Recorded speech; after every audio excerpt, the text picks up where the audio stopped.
नमस्कार मु चिकी आपण को स्वागत करुच्ची आउ एक नुआ भिडियो।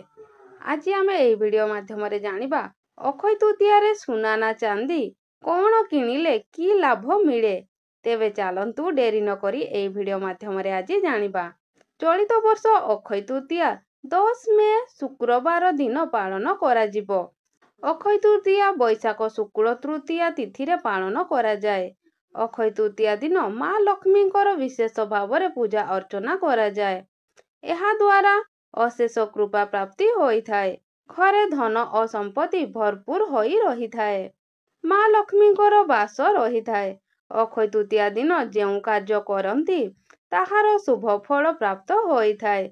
एही दिन समस्त मांगलिक कार्य करा जाय थाए। एही दिन कौनसी कार्य करिबा पई शुभ समयर आवश्यकता न थाए। अक्षय तृतीया दिन सुना चांदी आभूषण घर बाहन आदि किना जाए।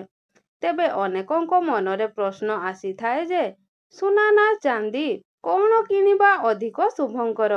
मान्यता अनुजाई अक्षय तृतीया दिन सुना किनिबे ना चांदी उभयंकर महत्व भिन्न भिन्न रहिछि। सुना को माँ लक्ष्मी स्वरूप कुहा जाए।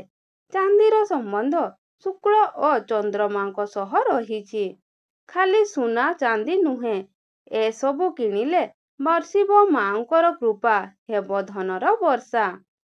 पौराणिक मान्यता अनुसारे जेउ समय रे समुद्र मंथन होइथिला सेही समय रे सुना मध्य बाहरी थिला। एहाकू माँ लक्ष्मी स्वरूप बोली कुहा जाए। सेही सुना को भगवान विष्णु धारण करिथिले। आपण सुना किंबा चांदी रे तियारी आभूषण किणी घर को आनिले एहा द्वारा माँ लक्ष्मी आगमन होई थाए। अक्षय तृतीया दिन किणिथिबा धन संपत्ति सर्वदा वृद्धि होई थाए। जानिछंती कि केउ समय रे पूजा कले प्रसन्न हुअती माँ लक्ष्मी। चांदीर संबंध शुक्र और चंद्रमा सह रहिछि।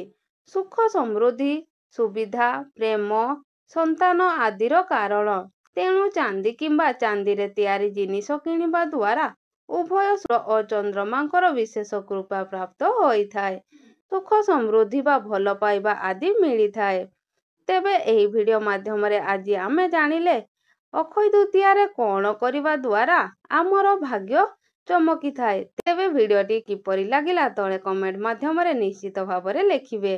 वीडियोटी भल लागिथिले वीडियोटी गोटे लाइक शेयर कमेंट करिया पई भूलिबे नाही। रहुची जय जगन्नाथ।